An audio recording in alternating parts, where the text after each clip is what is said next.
everyone knows. Next time I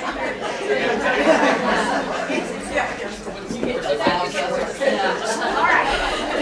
So what's going to happen for the next 45 minutes is I'm going to talk about museum processes relating to interpretation. Then I'm going to talk about interpretation in the broader context of museum practice. And my last segment has the title, So What? And that comes from the perspective of particularly those of you who are docents or frontline staff, manning an information desk, leading a tour at an institution. So really my remarks today are about the context of what you do on a daily basis.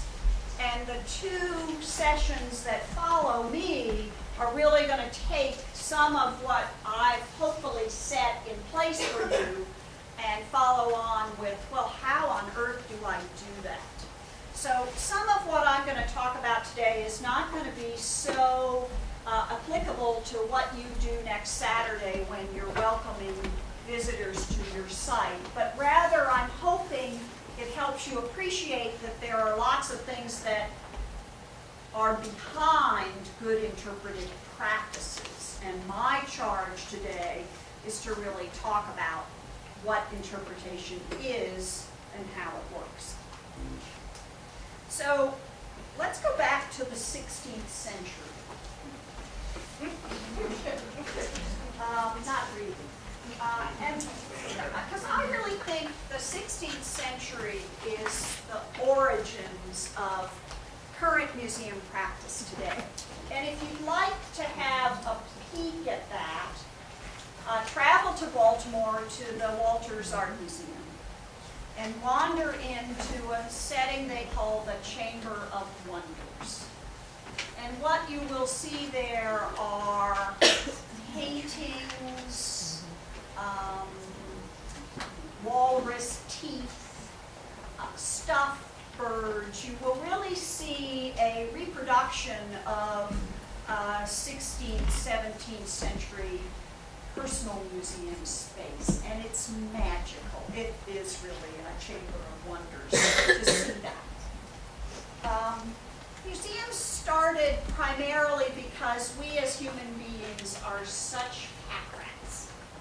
And we got to have the stuff and we want to take care of it. Sometimes we want to keep it in a special place. We want to show it to our friends, that kind of thing. So museums really are about preservation and conservation, taking care of objects. They can be religious objects, they can be natural history objects, they can be art objects, they can be of any sort. But museum practice really is rooted in this wonderful notion of a chamber of wonders, of I have wonderful stuff, let me show it to you. Now the part of museum practice that actually makes me get up in the morning and be excited about working builds on those collections and that preservation process. And that's the practice of interpretation.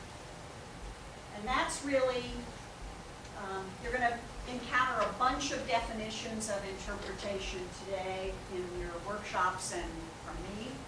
But the way I like to describe it most simply is interpretation is the telling of a story. And it's the process of taking those wonderful things, whether they're bugs or fine art objects or paintings, and putting them together in such a way that there's a story to tell. And one of my charges today is really to help you appreciate that that process of telling that story is a very complicated one. And I want to talk very quickly and briefly about the processes that get us to the point where visitors come to our institutions on a Saturday morning and have a terrific experience and go away and come back again and again, get their legislators to give us money, all kinds of things. And I'm hoping this book, because I'm not going to, trust me, I'm not going to read to you from it today, but it really is where I began to build my full understanding of museum practice as I revised the text written by my father 30 years ago. What is it called? It's called Museums in Motion.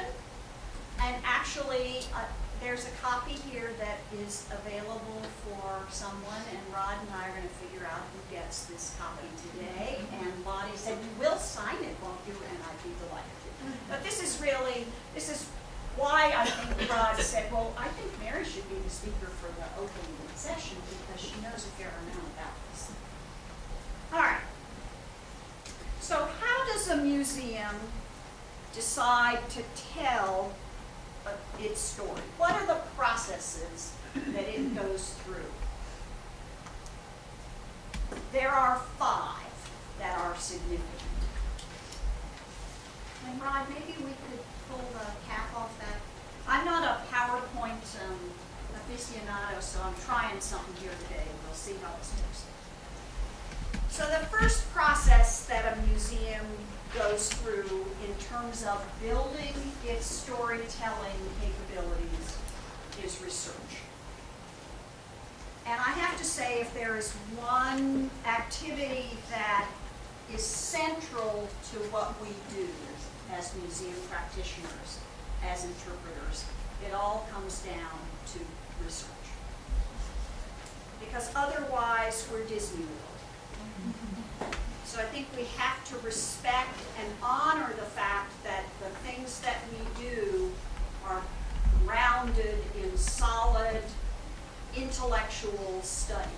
I think it's why I'm the opening speaker, guys, because this is not about how do I get a cranky 14-year-old to love my tour. It's rather, why are we doing this in the first place? And I would say that authenticity is our gold standard. And it's wonderful to tell great tales, but make sure those tales are grounded in something, not, hey, did you hear the one about? All right, so Rod, if I want to change that from research to the next one, something, you're going to do something? Just say chop chop. All right, chop chop.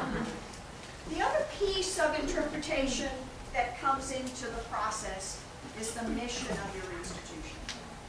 What are you about? And there are these grandiose mission statements that go on for sentences. That's not, what are you about? What's at your core of your being? What do you do here? What is London Town about? How does that affect what happens when visitors come here? Is it about the natural history of this wonderful site on this beautiful day? Yeah. But it's also about other things, other elements of its roots. Chop, chop. Maybe you better just stand there. The other element of the process has to do with where on earth are you? What have you got here? What are people coming to see? Where is my storytelling happening? It's happening in time and space. People drive into this place and arrive. Chop, chop. Who's in the car? Who's come to your space? Our overarching theme for this 3-year workshop series is the visitor-centered museum. We're not speaking to the people who are coming to us. They're not going to come back. They're not going to share with their friends. It's a great experience.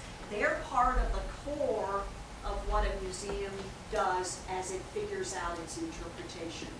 Who are its visitors? Who is its audience? And finally, what have you got? What is your stuff? What are your collections? What are your objects? pretty simple, isn't it? 5 elements. Heck, we can do that. But it's complicated. And it's subject to lots of variations. Chop, chop. And it's circular. You can start with mission and move to site. I personally think you start at research. You gotta know what you got before you can talk about it, before you can tell those stories and attract those people. But what do you do about the stuff you've got? What if your mission and your collections aren't in sync? Then what do you do? So it's a circle, and chop, chop. And the circle can be different in its configuration. Where is your institution as you are today, and what's happening? No. All right. We're now leaving that behind. All right. So, interpretation is a process that an institution comes at with all those elements feeding in it. And there's a wonderful article about museum interpretation that blew me away maybe 25 years ago, where the chancellor of the New York Public Schools announced that everything a museum does is an interpretive act. And you know, I hadn't really thought about it that way before, but he's absolutely right. And I want to walk you through some elements of that concept with some specifics. Because remember, we're storytelling here. We're engaging our visitors in an activity. So in essence, you know, having my little 5 items up there actually might help you with this. The first interpretive decision made by an